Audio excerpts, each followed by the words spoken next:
Amsyar. Kita panggilnya Abuya, Buya Amsyar. Robbal baroya, astagfirullah minal khatoya. Gimana sih duduk? Ya, sini tuh Kiai. Ada. Guru kita ini. Assalamualaikum. Waalaikumsalam. Apa kabar Pak Kiai? Inilah alhamdulillah Sehat. baik ya. Ustaz udah lama belajar Pak Ustaz? Oh deh Kiai Jakarta tuh sekarang udah pada habis. Atu-atu udah pada dipanggil Allah Subhanahu Wa Taala. Tiap-tiap kota kan punya waliullah. Tiap-tiap kota punya penjaganya gitu loh. Nah kalau satu kota nggak ada sama sekali ulama, oh mestinya nangis tuh. Jakarta masih alhamdulillah masih punya Abuya nih. Alhamdulillah. Ya Abuya, kita lagi ngomongin penghalang rezeki Abuya. Bisa kasih kita tahu sih Abuya. Yang paling populer ya, sering banget, apalagi dalam konteks kejakartaan. Iya. Orang Betawi dari nenek-nenek sampai kakek-kakek inget banget tuh omongan. Apa itu? Dia bilang, lo bangun biar pagian dikit. Jangan rezeki lu ntar dipatolin ayam. Kayaknya ucapan itu belum lenyap ya. Masih ada. Masih terus beredar di persada kita di Jakarta. Terus udara Jakarta masih berakraban dengan aroma nasihat itu. Masa rezeki manusia yang berakal pikiran pakai belajar ekonomi, kalah me ayam pakai rezekinya dipatolin ayam. Benar. Iya. Itu ada hubungannya nggak sih Pak Kiai? Itu ada hadis, hadis dibangun dari hadis Rasulullah. Allahumma shalli alaihi wasallam. Naumatus subhi turithul faqra. Tidurmu di pagi hari akan menyebabkan kefakiran. Waduh. Jadi biar bagaimana? Wah, kesentil nih pemirsa nih, Mbak. Subuh. Jangan tidur lagi ya. Jangan pakai tidur lagi deh. Bener. Sebab dia ngeringkuk semuanya game. Tamat. Dipatok Kiai. kaya. Pak Kiai tahu game loh. Oh gitu Pak Kiai. Iya. Oh, Dan itu dibaca dalam literatur yang sangat diakrabi oleh masyarakat Betawi. Walaupun yang ngarang orang Banten, Syekh Muhammad Nawawi Al-Bantani. Itu waktu mensyarahkan tidurmu di pagi hari melenyapkan segala potensi kebangunanmu untuk mereduk segala nikmat yang ada pada hari-hari berikutnya. Sesudah pada jam-jam berikutnya kau gagal.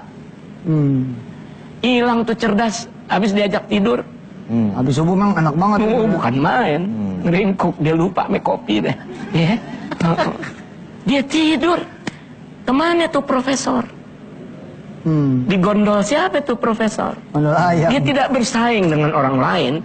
Para pebisnis nggak bersaing dengan para pebisnis saat dia tidur. Kemudian orang-orang pinter udah lenyap kreativitas untuk berdiskusi memecahkan suatu masalah. Jangan yang gede-gede. Yang di lingkungan dia sendiri dia kagak tahu lantaran dia tidur. Jadi begitu panjang dalam hadis Rasulullah yang memang diberikan kemampuan untuk mengungkap dengan ringkas, namun uraiannya begitu dalam. Jadi gara-gara tidur subuh, nah ntar terus deh lemes deh. Nggak peduli dia terpelajar, nggak terpeduli dia itu pengajar. Hatta pelawak sekalipun tak lagi bisa beribadah dengan menggembirakan orang. Habis bagaimana ngelawaknya? Nah dia tidur. Iya benar. Tapi kalau sudah kau bekerja mengangkat potensi yang ada, kan begitu? Iya. Ya, ibu-ibu udah mulai dengan bacaan Qur'annya, bacaan ini dan nyapu, udah mulai siap ke pasar untuk urusan rumah tangganya. Kan Siti Fatimah waktu didatengin Nabi lagi nangis Siti Fatimah. Nah, maaf Pak Kiai. Tahan dulu. Kenapa Siti Fatimah nangis waktu didatengin Nabi? Kita balik lagi. Siap. Tetap di chatting di KDM.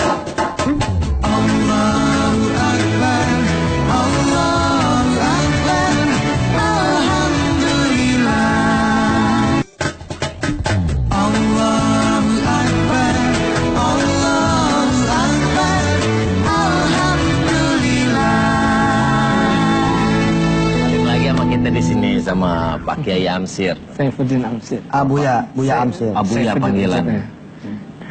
Awalnya sih saya dengar, wah bintang tamu, gurunya Pak Guru, ustadznya Pak Ustadz. Ternyata subhanallah orangnya enak banget Bu. Enteng omongannya kayak rengginang tapi berat kayak lemari Belanda Bu. Pak Kiai, kita lanjutin lagi Pak Kiai. Tadi sampai kisahnya Fatimah menangis. Saat Fatimah menangis waktu itu, ada semacam beban yang dirasakan sebagai seorang ibu rumah tangga. Iya. Kan dia anak Nabi, anak raja pada enak-enakan, pakai mahkota, dandannya cakep, ke kanan ke kiri selalu dipenuhi dengan nuansa-nuansa kesenangan ya, yang glamor lah gitu. Nah, itu cara hidup yang ada di Romawi, yang ada di Persia. Umum namanya anak Nabi, kan begitu ya. Tetapi yang dihidupi, yang dirasakan oleh Fatimah, sejak pagi aku sudah menggerus tepung itu. Kalau di sono kan kerasan dari beras Bu, gandum. Tentu lebih keras dong. Menggerusnya itu dengan menggiling, dengan gilingan dari batu. Jadi lumpangnya batu, alunya batu. Nggak ketemu kalau di sini. Dulu ada juga di Jakarta namanya lelenjing. Masih ada. Udah ada kelupaan kan itu ya. Lelenjing ini. Itu alat menggiling, menghaluskan gandum itu. Nah, ketika dilihat tangannya bukan sekadar pecah, kapalan. Kasar. Padahal putri Nabi. Adakah putri Rasulullah harus menghias kelembutan tangan dengan lapisan-lapisan kapalan yang mengganggu ini? Ya mau nggak mau namanya perempuan nangis juga Bu. Ada apa Ananda? Ini ya Rasulullah yang aku punya. Suamiku tak mampu membeli ruha. Itu ruha itu alat menumbuk, alat ngegerus yang pada saat itu paling modern. Nabi bilang, bila engkau mau, aku yang berdoa. Alat penggiling tepung itu akan terus menggerus tepung sampai hari kiamat Fatimah. Masya Allah. Tapi Fatimah, setiap keringat yang menetes pada keningmu, setiap keluhan-keluhan, kepenatan yang ada pada dirimu, itu nggak ada pahalanya yang tertinggal dari catatan malaikat. Allah. Kau mau yang mana? Itu atau ini? Nah. Pak Kiai sebentar. Tuh dia. Kita juga punya liputan nih Pak Ustadz. Kita punya gambaran sketsa tentang orang yang suka nunda-nunda ibadah. Akhirnya dapat ditoel sama Allah, ditoel doang dikit, peralatannya rusak. Ini dia. Pri, Apa Sur? udah zuhur nih. Sholat yuk. Iya udah zuhur. Jam 12:05. Iya. Ayo jamaah. Sholat dulu Anda Sur. Kerjaan gua masih banyak banget. Udah lah, gue duluan nih. Iya. Pri. Apa?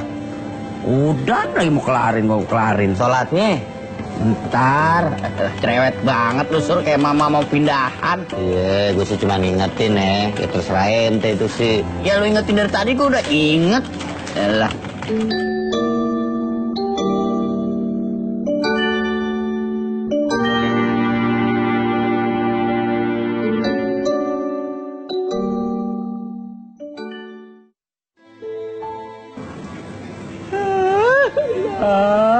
Jamuan selesai, udah mati lagi komputernya.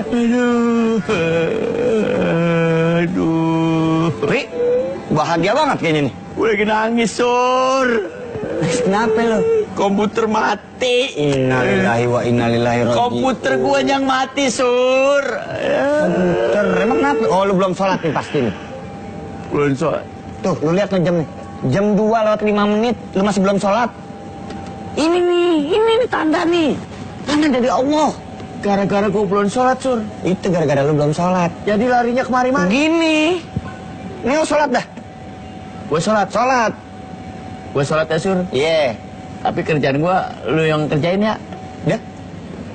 Gimana cerita? Elah, Sur. Gue lu suruh sholat, gue mau. Lu timbang suruh ngerjain kerjaan gue doang, kagak mau lu. Ya, Pri. Yang begitu cerita, Pri. Pri. Itu dia, Tat. Jadi lagi kerja, main laptop. Ntar dulu, sholatnya ntar. Laptopnya rusak. Bisa gitu ya.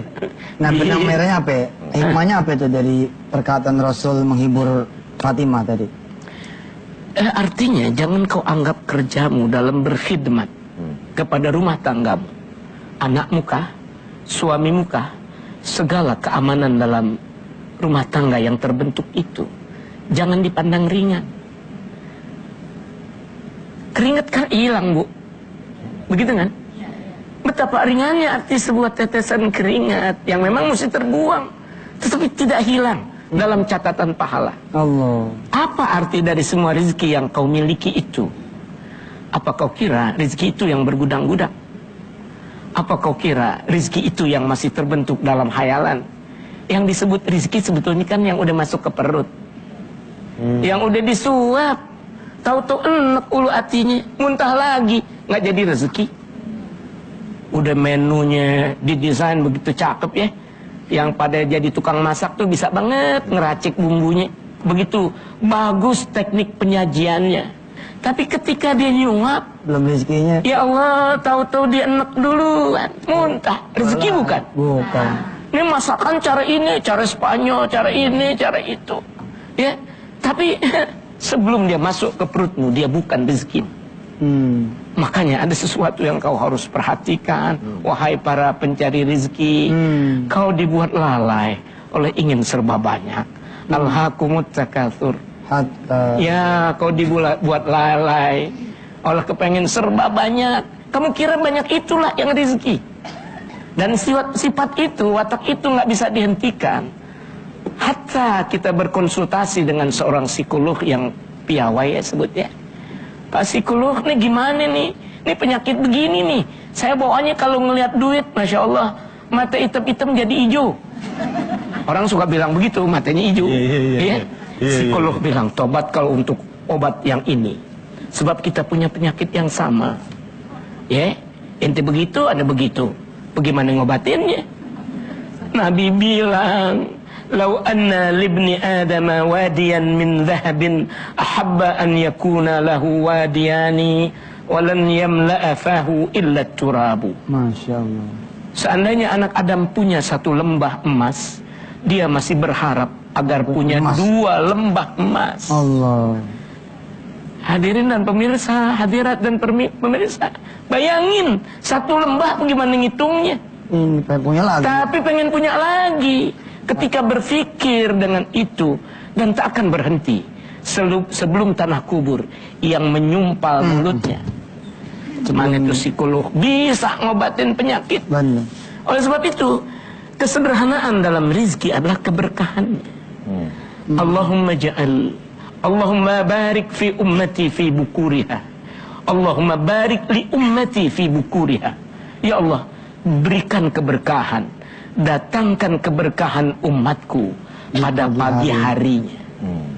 Makanya tadi nawatu subuh itu suril waktu di situ. Jangan tidur kalau pagi. Ini dan ini kerja.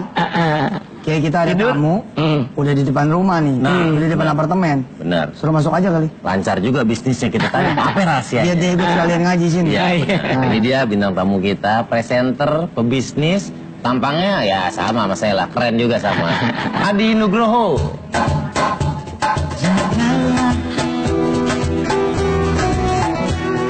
Jagalah hati lentera hidup ini.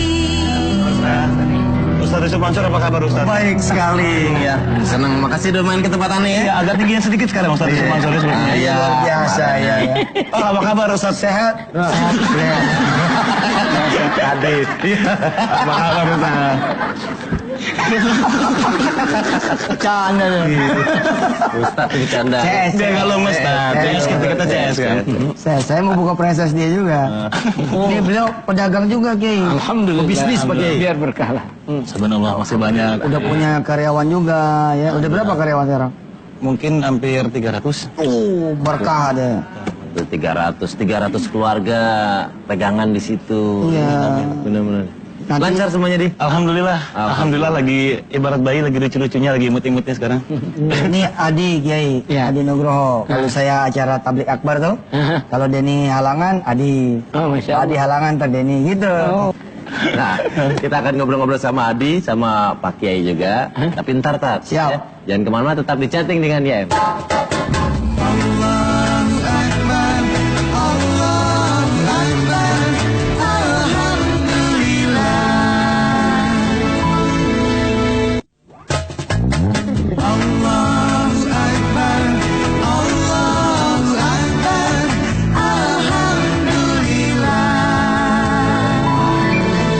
Adi Nugroho, ya bisnisnya kuliner. Di Jakarta saya sering nongkrong, Tat. Sekarang baru dapat lagi tempat di Bali. Susah tuh dapat di situ. Iya, ya. Di, berbagi dong sama pemirsa. Kenapa ya bisa lancar segalanya? Tadi juga sempat dibahas, habis subuh jangan tidur tuh. Adi ngalamin itu nggak, Di? Untuk habis subuh, terus mungkin duha ya, mungkin ya. Nah itu mungkin juga ada yang mau ditanyain juga. Kalau dulu sih sejujurnya memang rajin, sampai terakhir kurang lebih 2 tahun lalu ya, Pak Kiai. Untuk duha ya, untuk duha. Tapi memang untuk 2 tahun terakhir ini agak kurang kalau untuk duhanya gitu kan. Tapi memang kalau alhamdulillah memang sekitar 2 tahun 3 tahun ke belakang tuh memang rajin wirid gitu kan, rajin wirid terus apa zikir. Ya alhamdulillah sih ada berasanya setelah 2 tahun 3 tahun ini kalau banyak bisnis yang lancar. Nah kalau untuk duha sendiri tuh kurang lebih gimana Ustadz ya kayaknya ya pengaruh ke ininya? Memang secara spesial ya, untuk duha itu salah satu bentuk ibadat yang agak terkonsentrasikan pada hal yang terkait dengan rezeki. Oh. Alangkah sedapnya gitu bila orang menjadi jatuh tertidur ya pada saat duha itu kan. Nah, tapi dia mengganti tidurnya dengan ibadat. Dalam ibadat di waktu duha ada doa populer. In kana rizqi fis sama'i fa anzilhu wa in kana fil ardi fa akhrijhu wa in kana ba'idan faqarribhu wa in kana mu'assaran fayassirhu wa in kana haraman fatahhirhu. Itu kan di antara doa-doa yang ada di dalam salat duha. Yeah. In kana rizqi fis sama', bila dia masih di langit turunkan ya Allah. Bila terbenam di bumi munculkan ya Allah. Bila dia kotor bersihkan ya Allah. Kalau sulit mudahkan ya Allah. Tuh. Berarti bukan kalau main. misalkan ada orang dia yang kemudian tidak duha, boleh dibilang dia sebenarnya menghilangkan potensi rizki juga ya. Antara lain. Kan semuanya bisa kita lihat dan kaitannya dengan jangan tidur di waktu pagi. Ada doa Rasulullah yang khusus di situ. Keberkahan disebar di waktu pagi. Nah, benar ya. Allah. Baru kau dapat sebentar, tiba-tiba kau tinggalkan dengan relaksasi yang belum tentu benar. Iya benar. Karena waktunya tidak tepat. Pemirsa tuh istri. Tuh, kan senam juga apa juga kan diatur waktunya kapan Apa kayak kayak gitu. gitu ya? Nah ini pada saat itu kita konsentrasi. Makanya Anda udah merasakan hikmah dari sholatul duha. Tetapi berduha bukan hanya untuk itu kan itu. Tapi bagian-bagian yang insya Allah Allah iringkan pada perlakuan seperti ini adalah hal yang banyak dirasakan orang. Pada siangnya, siang yang telah tercabut segala potensi-potensi pengembangannya akan menjadi berakhir dengan keparahan. Matamu nggak siap untuk menghadapi siang yang selanjutnya. Kupingmu nggak siap, karena semuanya telah kau cabut gitu. Tetapi bila kau sudah mengayun pacul untuk petani ya, kau sudah pergi mengajar untuk guru-guru dan seterusnya, kau telah mempersiapkan semua potensi yang disiapkan Allah pada dirimu, kayak gitu. Di itu kalau Adi bisa nyuruh karyawan-karyawati pada duha juga mantap tuh di. Wah. 300 orang ngangkat usaha ente. Oh masya Allah. Sekarang gini ya Den. Ente nyuruh 300 orang yang nggak ente kenal buat sholat duha, susah loh. Iya. Saya datang nih ke Adi, saya datang nih sebagai ustadz ke Adi. Lalu saya bilang ke karyawan-karyawan Adi, karyawan Adi, ente pada sholat duha ya. Itu bisa bilang, iya ustadz, bisa bilang iya. Padahal belum tentu ngelakuin. Tapi kalau yang punya ngomong, absen lu pada duha ya. Yang nggak duha, dihitung nggak absen. Wah itu pada duha tuh. Seru tuh nih. Boleh. Tapi ikhlasnya gimana Tat? Nggak semua pemaksaan itu jelek. Kalau ada orang nanti marah, Pak Adi, kok jadi wajib sih sholat duha? Bukannya sunnah. Sholatnya sih sunnah, cuman bapak, mas kerjanya sama saya. Peraturannya begitu. Selesai itu. Cakep itu. Itu bedanya pengusaha tuh, Kiai. Bedanya pengusaha sama kiai, pengusaha sama ustadz di situ. Faktor daya paksanya tuh beda. Daya pressure. Daya pressernya tuh beda, bener. Kalau masih mau ngantor, duha. Kalau enggak, ini surat pengunduran diri. Pintu keluar sebelah situ. Minta keluar. Insya Allah tuh demo dah. Saya atas izin Allah suka sharing sama teman-teman yang ngelola pendidikan. Saya bilang, ente tuh udah punya pasukan. Saudara udah punya pasukan. Kalau pasukan ini kemudian digerakin buat minta, pasti itu akan muncul bangunan apa itu dari dalam bumi atas izin Allah. Nah usaha juga sama. Tapi insya Allah kita break dulu ya. Iya. Nanti kita lanjutin. Iya. Jangan kemana-mana, tetap di chatting dengan YM.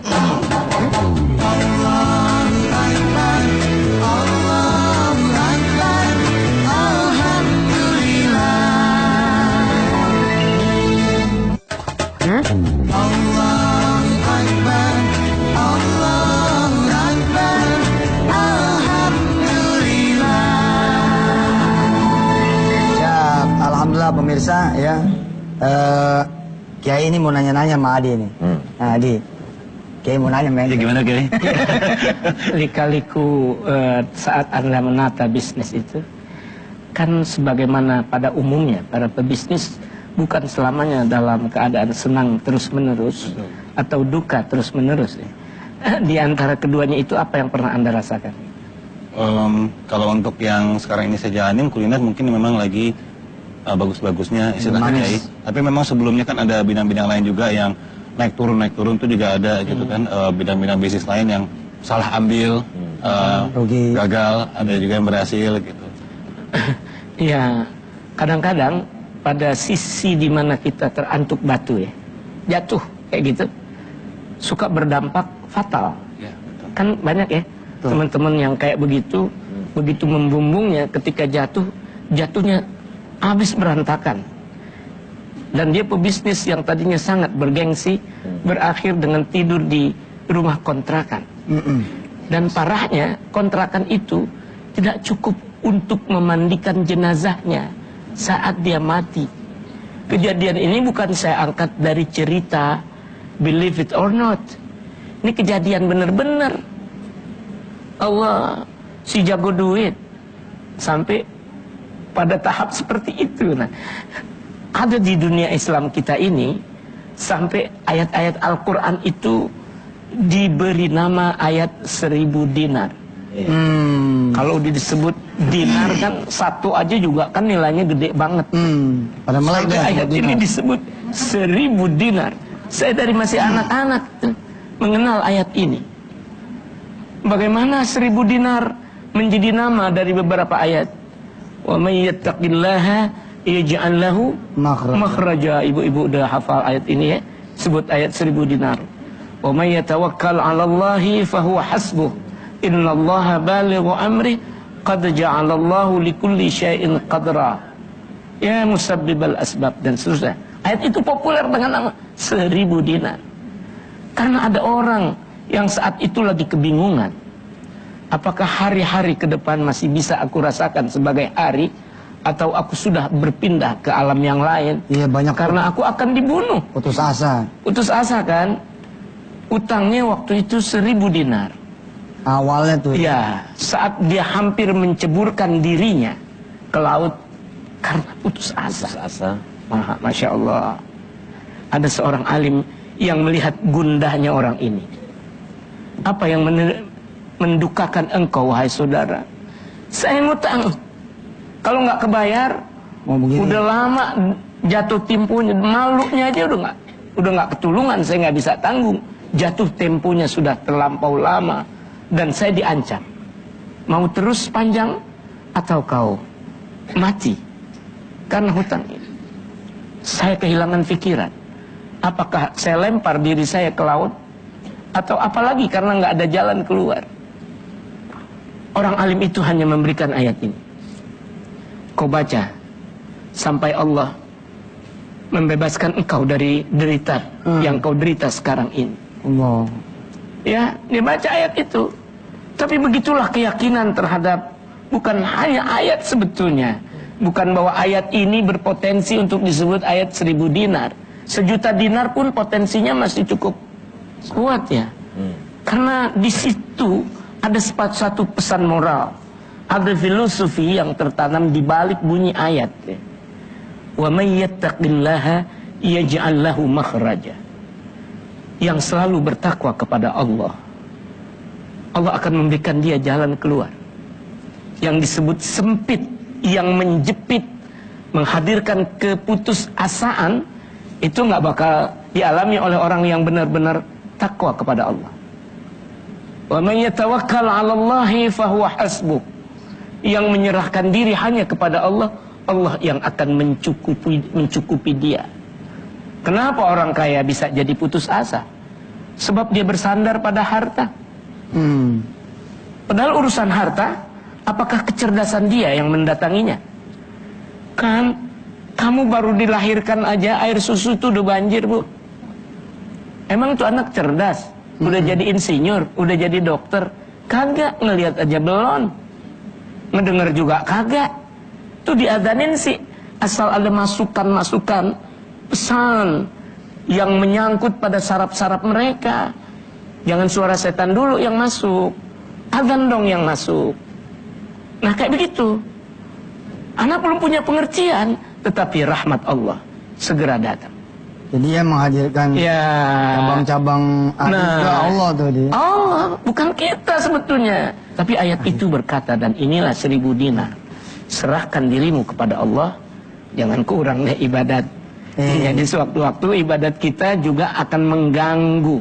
Baik. Kelancaran itu bila itu dikurangi, ditinggalkan. Ya. Ini udah berakhir segmennya. Kiai tutup mau doa. Biar kita ini nggak ada punya penghalang rezeki. Amin. Insya Allah. Pemirsa, aminkan doa guru saya ini, Kiai Syafuddin Amsir. Mudah-mudahan Allah betul-betul melapangkan rezeki kita. Amin. Allahumma salli wa sallim ala sayyidina Muhammadin fil awwalin wal akhirin. Wa sallim radhiyallahu tabaraka wa ta'ala an sadatina ashabi Rasulillahi ajma'in.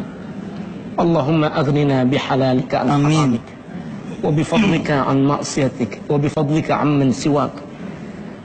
Allahumma inna nas'aluka rizqan wasi'an halalan tayyiban min ghairi masyaqqatin wala dhairin wala nasabin innaka ala kulli syai'in qadir wa bil ijabati jadir wa bil ijabati jadir.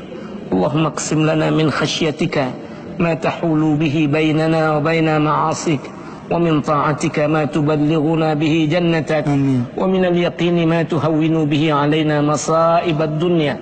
اللهم متعنا بأسماعنا وأبصارنا وقوتنا ما أحييتنا واجعله الوارث منا واجعل ثأرنا على من ظلمنا وانصرنا على من عادانا ولا تجعل مصيبتنا في ديننا ولا تجعل الدنيا أكبر همنا ولا مبلغ علمنا ولا تسلط علينا بذنوبنا من لا يخافك ولا يرحمنا. ربنا آتنا في الدنيا حسنة وفي الآخرة حسنة وقنا عذاب النار. وصلى الله على سيدنا محمد وعلى آله وصحبه وسلم. Alhamdulillahi Rabbil Alamin. Mudah-mudahan para malaikat pun ikut mengaminkan. Amin. Ayat tentang 1000 dinar bisa diakses di www.wisatahati.com. Mudah-mudahan bisa jadi amalan kita bersama. Amin. Ya, silakan Dan. Kita ucapkan terima kasih buat Bapak Kiai Haji Saifuddin Amsir. Saifuddin Amsir. Makasih Adi. Adi, makasih dia. Makasih banyak. Kita jalan-jalan nanti ke warungnya beliau. Tempat makannya Siap. Adi, siap. Terima kasih juga. Kita ketemu lagi besok setiap hari selama bulan Ramadan jam 9 sampai jam 10. Malam Minggu dan malam Senin jam 9 sampai jam setengah 11 dan jam 5 subuh Wisata Hati. Terima kasih juga buat semua yang ada di sini. Saya Denny Cagur dan Ustadz Yusuf Mansur mohon pamit. Assalamualaikum warahmatullahi wabarakatuh. Waalaikumsalam warahmatullahi wabarakatuh.